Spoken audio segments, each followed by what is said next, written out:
여러분은 고민이 있을 때 어떻게 해결하시나요? 누구보다 고민도, 걱정도 많을 수험 생활에 한 줄기 빛이 되길 바라며 먼저 그 길을 걸어갔던 선배들이 오늘 여러분을 위해 모였습니다. 여기는 부엉이 고민상담소, 그리고 저는 오늘의 MC 부엉이 이경빈입니다.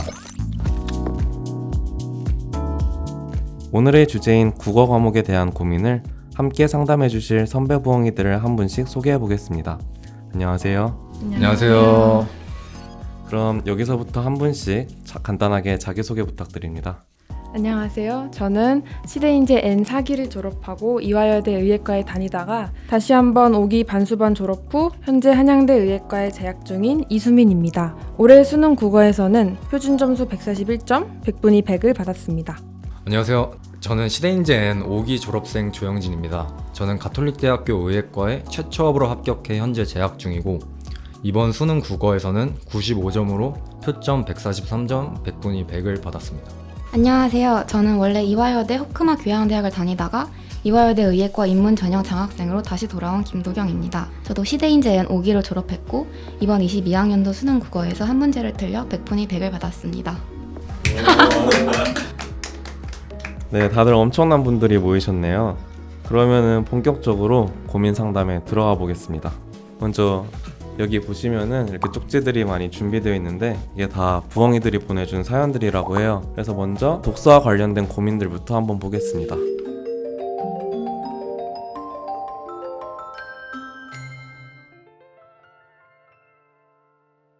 안녕하세요. 독서가 늘 가장 어려운 N수생 부엉이입니다.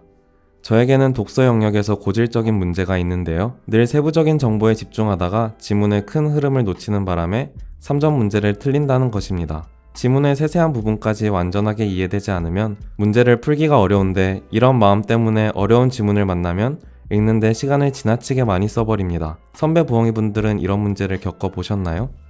저는 이 문제를 어떻게 해결해야 할까요? 네, 이렇게 사연을 보내주셨는데요. 첫 사연 다들 어떻게 읽으셨나요? 저부터 말해보자면 저는 일단 이 고민이야말로 일단 비문학 지문 읽는 데 있어서 가장 큰 딜레마라고 생각하는데 이게 지문을 진짜 확실히 이해하고 문제로 넘어가기에는 또 읽는 데 시간을 다 써버리고 그리고 간단히 그냥 정보 체크만 하고 문제 풀러 넘어가면은 또 문제가 안 풀리니까 거기서 시간이 많이 걸려가지고 이거 참 골치가 많이 아픈 고민인 것 같습니다. 맞아요. 저는 그럴 때 거시적인 흐름이 좀 돋보이는 지문을 선별해서 형광펜으로 문단별 핵심 문장을 이렇게 표시해서 연결해서 읽는 훈련을 했어요. 저는 이제 엔제를 많이 풀 때 그런 느낌을 받았는데 그럴 때는 하루에서 이틀 정도 세부 정보보다는 흐름 위주로 읽는 연습을 반복하면 실전에서 문제풀이를 할 때도 흐름을 인지하면서 풀 수 있었던 것 같아요. 저 같은 경우에도 이 지문의 세세한 부분을 다 읽어내지 못하면 문제를 못 풀 거다 이런 두려움에 많이 사로잡혀 있었거든요. 그래서 오히려 지문의 전체적인 흐름 파악에 문제가 생겨서 3점짜리 문제 접근도 힘들었던 것 같아요.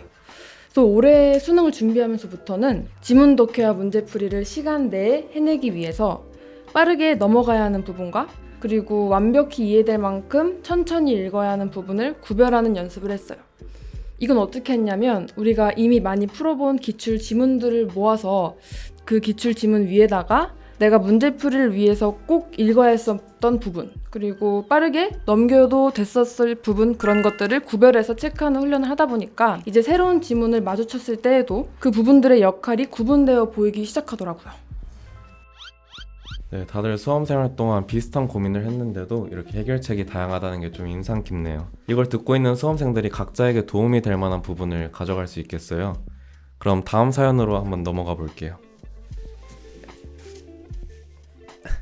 안녕하세요. 목동에 사는 21살 부엉이입니다.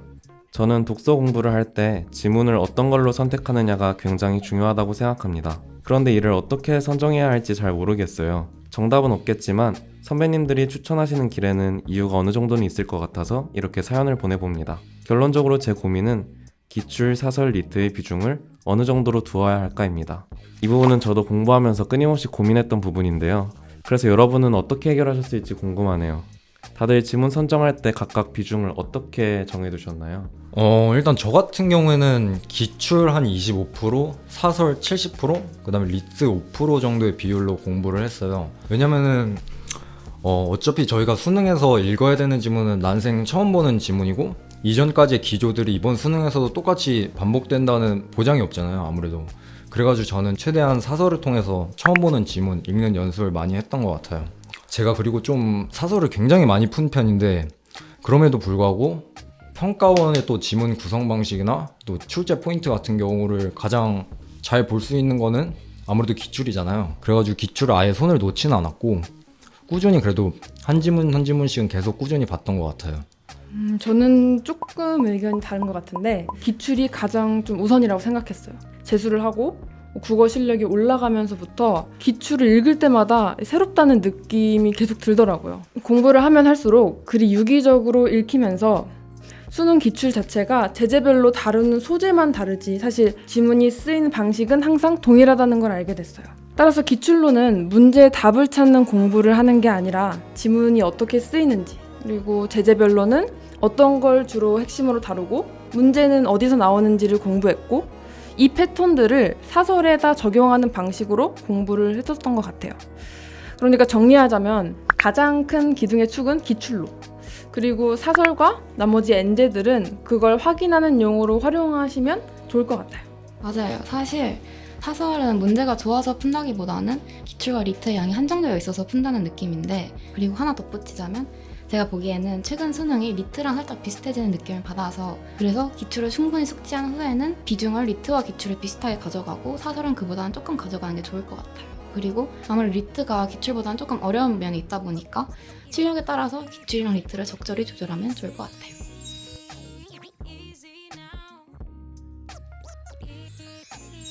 저도 수험생활 중에 이렇게 조언해주는 선배들이 있었으면 좋았을 텐데라는 생각이 드네요. 그리고 아까 영진님께서 그 제재별로 나눠서 지문 공부하는 거에 대해서 얘기를 해주셨는데 확실히 비문학은 그 제재별로 특징도 공부법도 많이 달라지는 것 같아요. 그래서 저희도 이제 제재별로 부엉이들의 고민을 한번 들어볼까 합니다. 다들 국어 공부하시면서 어떤 제재가 가장 힘드셨었나요?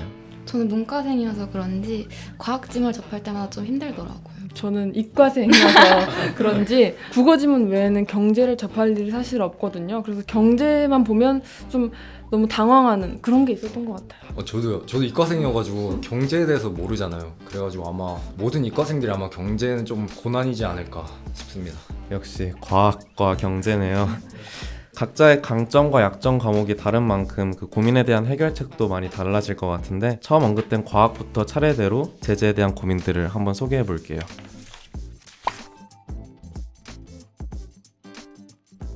안녕하세요. 인문계 은수생입니다. 과학에 약하다 보니 과학 지문만 나오면 실수가 잦아집니다. 개념이 정의된 부분부터 놓치는가 하면 과학 용어들을 운 좋게 아는 경우에도 지문 속 개념들의 관계를 파악하기는 늘 너무 어렵습니다. 과학이 힘들어서 문과로 왔는데 국어에서도 과학에 발목을 잡힌 저 어떻게 해야 할까요? 확실히 제 주변에서도 인문계 친구들 얘기를 들어보면 복잡한 과학 용어를 보는 순간 긴장하고 이렇게 말리게 되는 경우가 많다고 하더라고요. 그래서 저는 복잡한 과학 용어 기호로 치환하기 이 방법을 추천드려요. 뭐 ABC나 아니면 뭐 기억, 니은, 디귿 자유롭게 이런 복잡한 용어들을 치환을 해서 읽다 보면 내가 모르는 어려운 과학 이야기가 아니라 그냥 단순히 기호로 연결된 그런 이야기로 읽어보신다면 지문 속 개념을 좀 더 쉽게 이해할 수 있지 않을까요? 저도 인문계 N수생으로서 고민자분의 질문에 너무 공감이 되는데 저는 이제 과학에 쫄지 말자고 의식적으로 생각하면서 문제를 헤쳐나갔던 것 같아요. 그리고 평가원도 이과생과 문과생 모두가 같은 시험지를 풀고 있다는 사실을 알고 있으니까 그래서 유불리를 없애기 위해 많은 노력을 하는 것 같아요. 그래서 과학 지문을 푼다고 생각하지 말고 국어 지문을 푼다고 생각하면 좋을 것 같아요. 저 결국 다 같은 국어 지문이니까 그렇게 생각하면 될 것 같아요. 자, 먼저 문과 친구들의 이야기도 들어봤으니까 이번엔 이과 친구들의 고민도 한번 들어볼게요. 안녕하세요. 수학과 과학을 사랑하는 이과생입니다. 하지만 저의 사랑과 별개로 과학 지문이 제게 너무 큰 골칫덩이입니다. 지문 자체는 흥미로운데 보기 문제를 자꾸 틀립니다. 이유는 자꾸 문제를 지문이 아니라 제 배경 지식을 이용해 뇌피셜로 풀게 되기 때문인데요. 이런 안 좋은 습관 어떻게 고쳐나가야 할까요? 저도 일단 한때 수학과 과학을 좀 사랑했던 이과생이었는데요. 일단 한마디 하자면은 이건 사실 좀 배부른 고민인 것 같아요. 맞아요. 저도 배부른 고민 좀 하고 싶네요. 수학과 과학이 사랑할 수 있는 과목이었군요. 아, 맞아요. 이게 배부른 고민이라는 게 무슨 말이냐면 아는 내용이 나오는 게 절대 나쁜 일이 아니에요. 생전 처음 보는 지문을 보는 것보다는 조금 긴장도 덜 할 수 있고 아무래도 아는 내용이다 보니까 좋은 면이 확실히 있다고 생각해요. 근데 일단 아는 내용이 나오면은 아무래도 조금 긴장감도 풀어져서 날려 읽는 경향이 있어가지고 그런 게 조금 문제가 되는 것 같아요. 진짜 맞는 말이에요. 저도 사실 지원, 생투 이걸로 수능을 3년이나 보다 보니까 나름 그 분야에서는 배경 지식이 많이 쌓이더라고요. 그래서 그런 소재를 다룬 지문을 보면 너무 좀 행복한 그런 경험도 있었거든요. 근데 이제 채점을 하거나 보면 그런 지문들, 내가 행복했던 지문들을 오히려 더 많이 틀리는 거예요. 저도 그래서 너무 고민이었죠. 생각을 해보니까 왜 그럴까 고민을 해보니까 지문을 읽을 때도 넘겨짚어서 읽고 선지를 판단할 때도 눈으로 확인하지 않은 채 머릿속에 지식으로 풀려고 하다 보니까 시간이 많이 소요돼서 그랬던 것 같아요. 오히려 시간이 오래 걸렸군요. 알고 있는 내용을 억지로 모른 척 할 수도 없고 고민이 좀 많았겠어요. 근데 전 그래서 실제로 모른 척을 했어요. 그 모른 척을 했다는 게 무엇이냐면 아는 소재의 지문을 딱 보면 풀기 전에 눈을 감고 생각하는 거예요. 너 이거 몰라.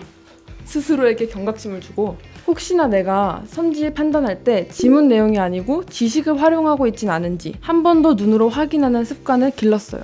이런 방법을 활용하신다면 이과 여러분들도 보기 문제에서 실수하는 일은 좀 줄어들 것 같아요. 맞아요. 근데 이미 본인의 문제점을 지금 인지하고 계시니까 이제부터라도 조금 의식적으로 지문 조금 눌러서 조금 차분히 읽는 연습을 하시면은 되게 좋을 것 같고, 그리고 문제 풀 때에도 기존 상식이나 아니면 머릿속에 애매하게 남아있는 잔상으로 풀려고 하지 말고 조금 일부러 지문 한 번 더 돌아가서 확인하는 식으로 푸시면은 확실히 강점으로 작용하지 않을까 생각이 들어요. 이과생만 해줄 수 있는 진솔한 조언인 것 같은데요. 다음 질문 어떻게 조언해 주실지 기대가 되네요. 네, 저도 기대가 되는데요. 그럼 다음 사연 한번 읽어볼게요. 저는 기술 지문에 대한 고민이 많아요. 기술 지문에서 설명하고자 하는 핵심 소재에 대해서 대략적으로 파악하는 것까지는 되는데 그 핵심을 예시에 적용하고 또 문제에 응용하는 부분이 고비입니다. 한 번에 풀리지 않으니까 지문으로 계속 돌아가면서 시간을 낭비하고 그러다가 쓸데없는 부분에 꽂혀서 실수를 반복하게 됩니다. 기술 지문 제가 극복할 수 있을까요? 그럼요. 극복할 수 있다고 생각합니다. 저는 기술 지문에서 가장 중요한 거는 기술 지문이 정보량이 되게 많잖아요. 거기에 최대한 압도당하지 않는 게 되게 중요하다고 생각해요. 그래서 일단 읽을 때에는 핵심 기술에 대한 서술은 꼼꼼히 읽고 그 다음에 나머지 세부적인 내용 같은 경우는 그냥 대략적으로만 확인을 하고 문제로 넘어간 다음에 선지랑 지문 왔다 갔다 하면서 확인하면서 푸시는 게 도움이 될 거라고 생각해요. 그리고 한 가지 팁을 드리자면 기술 지문 푸시다 보면은 이 기술에 대해서 서술하면서 과정을 조금 나열하는 경우가 있어요. 이제 그럴 때에는 과정에 조금 집중해서 읽으시면은 도움이 될 것 같아요. 근데 어차피 이거 다 기출 문제랑 사설 문제들 푸시다 보면은 자연스럽게 체득하실 거라고 저는 믿습니다. 맞아요. 저도 기술을 되게 못했었는데 피하지 않고 문제를 많이 풀다 보면 약점이 극복이 되는 것 같아요. 저도 기술 문제 생각하면 떠오르는 경험이 시간을 낭비한 경험. 이게 참 많이 떠오르고 지문을 읽을 때 예시를 너무 집중하다 보면 우리가 핵심을 잊고 읽어 내려가는 경우가 많아요. 예를 들면 어떤 기술이 에너지를 생산하는 것, 이거에 초점이 맞춰져 있다면 우리는 그거에 대한 예시를 자세히 읽을 게 아니라 기술에 있는 수많은 단계 중에 에너지 생산에 해당하는 단계에 힘주어서 읽어야 되는 거죠.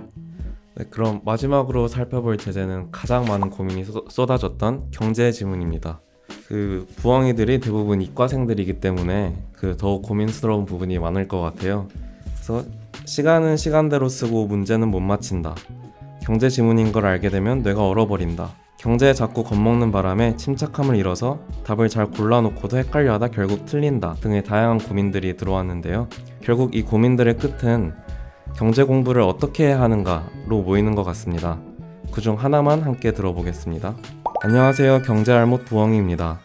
저는 경제와 관련해 스키마가 절대적으로 부족하다고 느끼는데요. 그걸 얼마만큼 어떻게 채워나가야 할지가 고민입니다. 아는 게 없다 보니 일단 경제 지문을 보기만 하면 숨이 탁 막히는 느낌이고 막 당황하게 되는데 이걸 고치려면 분명 배경 지식이 조금이라도 필요할 것 같아요. 증감, 수식, 비례 등의 관계가 많아 스키마 없이 풀기에는 시간이 오래 걸리고 근데 경제 공부를 날 잡고 하기에는 너무 부담스럽고 경제 트라우마를 극복하신 선배님들의 조언이 있을까요? 네, 경제 트라우마 저도 한동안 많이 고민했던 부분이라서 지금 생각해도 머리가 좀 아프네요. 다들 경제지문 때문에 골머리 앓았던 경험 한 번씩 있으시죠? 네. 저는 다행히 내신의 도움을 좀 받았는데 저는 고등학교 때 내신으로 경제를 공부했어서 그게 수능을 준비할 때 도움이 많이 되더라고요. 그래서 저는 수능 특강 책을 따로 사서 경제를 공부했는데 스키마가 절대적으로 부족한 상태에서는 조금 부담스러울 수도 있겠다는 생각입니다. 저희 같은 이과생들한테라면 조금 부담스러울 것 같아요. 아까도 말했듯이 저도 경제지문이 너무 힘들었거든요. 근데 제 생각에는 이과생들이 특히 이런 생각을 갖는 게 이 경제 스키마라는 게 도대체 어떻게 어느 범위까지 공부해야 될지 감을 못 잡아서 그런 거가 아닐까 이런 생각이 들어요. 저는 오히려 경제 공부를 좀 하고 경제에 대한 두려움이 사라졌어요. 근데 말씀 중에 죄송한데 혹시 그러면 경제 인강을 보셨나요? 절대 그건 아니죠. 제가 한 경제 공부라곤 고작 주식, 채권, 환율, 자주 등장하는 용어 몇 개 공부한 게 다예요. 제 경험상으로의 팁을 하나 드리자면 경제 용어 10개, 기본적인 용어 10개의 의미만 아셔도 경제 지문이 술술 읽히는 걸 정말 느끼실 수 있을 거예요. 특히나 경제 지문에서 아까 우리 부엉이가 말해줬듯이 증감, 비례, 수식 이런 것들이 많이 나오는데 질문을 읽을 때 미리 컴퓨터 사인펜으로 필기를 해두면 나중에 문제에서 필요한 거 찾을 때 눈에 훨씬 잘 띄더라고요. 저도 그 경제지문 읽을 때 형광펜으로 표시하면서 읽었었는데 수능장에는 형광펜이나 색깔펜을 못 들고 가니까 정말 유용한 팁인 것 같네요. 다른 분들은 어떠셨나요? 아까 제가 이수민님한테 그 인강 보셨냐고 여쭤봤잖아요. 저도 이게 태생부터 이과생이어가지고 경제 관련 지식이 아예 없었거든요. 그래가지고 저는 경제지문 볼 때마다 맨땅에 헤딩하는 느낌이 맨날 들어가지고 다른 제재들 중에서 유일하게 경제지문만큼은 좀 스키마 공부에 좀 많은 시간을 투자했어요. 근데 막 너무 어렵게 공부한 건 아니고 저도 그냥 영상 아니면 뭐 좀 쉬운 책들 찾아보면서 그래도 나름 재밌게 좀 공부를 했었는데 이게 수험 생활을 하다 보면은 분명히 오늘 진짜 공부 도저히 못하겠다 이런 날이 분명히 있을 거란 말이에요. 이제 그런 날에는 다른 공부는 일단 접어두고 뭐 좀 초중학생들 대상으로 한 좀 쉬운 경제책들 뭐 이런 거 아니면은 유튜브에서 좀 경제 관련 영상들 조금 찾아보면서 시간을 보내셔도 도움이 될 것 같아요. 그리고 저희 때는 이제 시대인재에서 한수 매거진이라고 해가지고 그 EBS 경제제들 관련해가지고 매거진을 또 만들어서 줬잖아요. 저 다닐 때는 없었는데 많이 좋아졌네요. 그런가요? 네, 하여튼 아무튼 그런 게 있었는데 저는 이제 그걸 잘 활용했었는데 어르신들 보면은 신문지 볼일 보러 갈 때 들고 가시잖아요. 저 약간 그거 비슷하게 저도 막 뭐 하나씩 들고 들어가는데 좀 눈치 많이 보이긴 했지만 저처럼 이렇게 틈틈이 공부하시면은 경제 지문 좀 부담 없이 읽으실 수 있을 것 같아요. 네, 세 분 모두 좋은 답변 감사드립니다. 특정 제재에서 어려움을 겪던 부엉이들에게 유용한 조언이 되었을 것 같아요. 수험 생활을 하다 보면 본인의 공부 습관에서 문제점을 발견하게 됩니다. 하지만 그 문제점을 고치기가 너무 힘들고 그 과정에서 이걸 고친다고 점수가 오를까? 지금 이 과정이 오히려 효율이 떨어지는 거 아닌가? 라는 회의감이 들기도 합니다. 그럼에도 단점을 극복해서 목표를 이루기 위해 고민을 보내준 부엉이들의 이야기를 들어보려고 합니다. 가장 많았던 공통적 고민 하나만 가지고 와봤습니다. 안녕하세요. 손이 바쁜 부엉이입니다. 손이 바쁘면 공부에 도움이 되는 것 아니냐고요? 꼭 그렇지만은 않습니다. 저는 국어 지문을 읽을 때 손이 쉬지를 않습니다. 각종 도형과 밑줄을 동원해 저만의 표시를 하는데요. 문제는 이 표시를 너무 많이, 너무 쓸데없이 한다는 것입니다. 자연히 시간도 배로 소요되고 가끔은 지문이 제대로 보이지 않을 정도입니다. 분명 문제가 있는 것은 알지만 어느부터 이게 습관이 되어버려서인지 필기 없는 풀이는 왠지 불안합니다. 필기가 수단이 아닌 목적이 되어버린 저, 이런 습관을 어떻게 고쳐나갈 수 있을까요? 필기가 수단이 아닌 목적이 되었다는 얘기 저도 조금 찔리네요. 맹목적으로 필기하는 습관 때문에 이제 문제를 풀려고 넘어갔는데 필기된 건 많은데 머릿속에 정리된 게 없던 경험을 한 적이 있어요. 다른 분들은 지문을 읽을 때 어떤 편이셨나요? 저도 우리 부엉이처럼 필기를 되게 많이 하는 편이거든요. 하지만 차이점이 있다면 전 저만의 표시 체계가 있어요. 예를 들면 특정한 개념의 정의에는 무조건 밑줄을 긋고 모든 인물의 이름에는 별을 그린다던가 너무 뚜렷하게 대립되는 두 가지의 개념이 나오면 하나는 동그라미, 하나는 세모 이런 식으로 표시하는 방식으로 저만의 특별한 규칙이 있었거든요. 이렇게 하다 보면 확실히 아무리 표시가 좀 많더라고 하더라도 내가 필요한 정보를 효율적으로 찾아낼 수 있을 텐데 우리 부엉이도 한번 이런 방법을 시도해보는 게 어떨까 싶네요. 저는 오히려 이 고민을 가지신 분들한테는 필기 없이 지문을 좀 천천히 독해하는 연습이 필요할 것 같아요. 저도 이제 필기를 굉장히 많이 하는 타입이라 비슷한 고민을 했었는데 그때 필기 없이 지문 읽기, 최대한 적게 표시하면서 문제 풀기 이런 훈련을 통해서 안 좋은 습관을 고칠 수 있었어요. 안 좋은 습관은 빠르게 고칠수록 좋으니까 고치는데 들이는 시간 아까워지지 말았으면 좋겠습니다. 네, 이렇게 독서 관련된 부엉이들의 고민들을 들어봤는데요. 다음으로는 이제 문학 관련돼서 사연들을 한번 들어보겠습니다.